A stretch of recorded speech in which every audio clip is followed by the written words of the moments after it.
بطلع على 8 على 8 الصبح. دور نظبط الحمار وظبطه واكله عشان فيش مواصلات. يعني بتلاقيني ايش باكله، يعني فيش مواصلات نهائي، وفيش عنا اكل يعني للحمار، وفيش اكل إلنا، وفيش اكل لكل العالم. السولار غالي والبنزين غالي وكل حاجه غاليه. وفيش، وهو وسيله النقل نقل إلنا وللناس كلها. هاتها عوين تعال الكنيسه بس تعال يلا باشا عوين ما تصورش الناس يا راجل.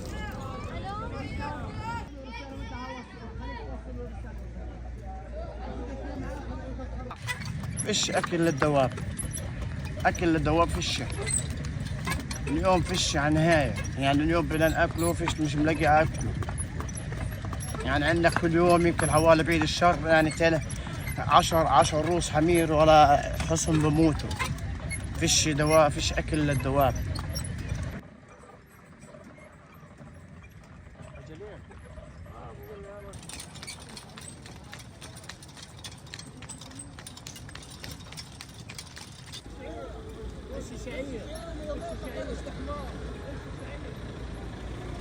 ما فيش سيارات، ما فيش مواصلات. الوسيله الوحيده اللي صارت عندنا يا اما بدك تمشي يا اما الله يعزك كره وحمار. وطبعا السيارات حتى الموجوده اليوم نصها صافف، لانه ما في لا سولار ولا في بنزين ولا في غاز، وناهيك عن الطرق المكسره. فعشان هيك السيارات صافه وما في بديل عندنا الا الله يعزكم ويكرمكم الدواب تودينا وتجيبنا او اننا نمشي. راس مال الشعب الفلسطيني اليوم خيبه.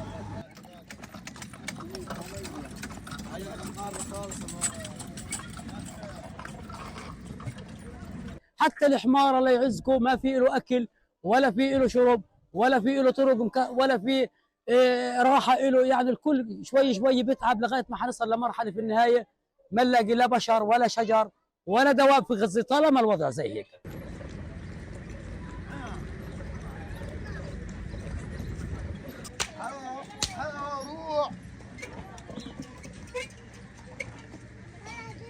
الحمار هذا احنا عملنا عليه جرحى وشهداء، وحملنا عليه اغراض بيت، وحملنا عليه نقليات.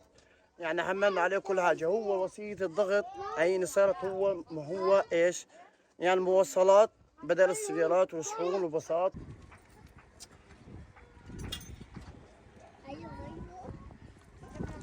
هاي قاعد بشد عليه، هاي بدي اجيب. لازم تخليه يصورك.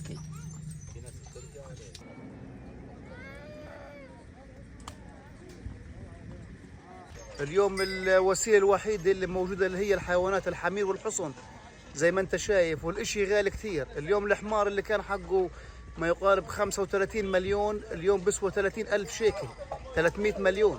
يعني بأسعار بشكل عالية كثير، فاهم كيف؟ واليوم زي ما انت شايف لا في سولار ولا في غاز.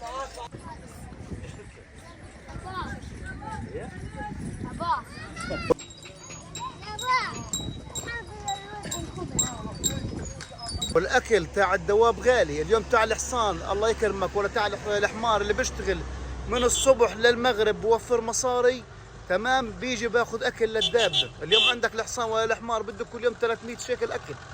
واليوم العامل اللي بيشتغل على كاره وحمار ووسيله له تمام بده ياكل ويشرب لبيته، والحياه غاليه زي ما انت شايف.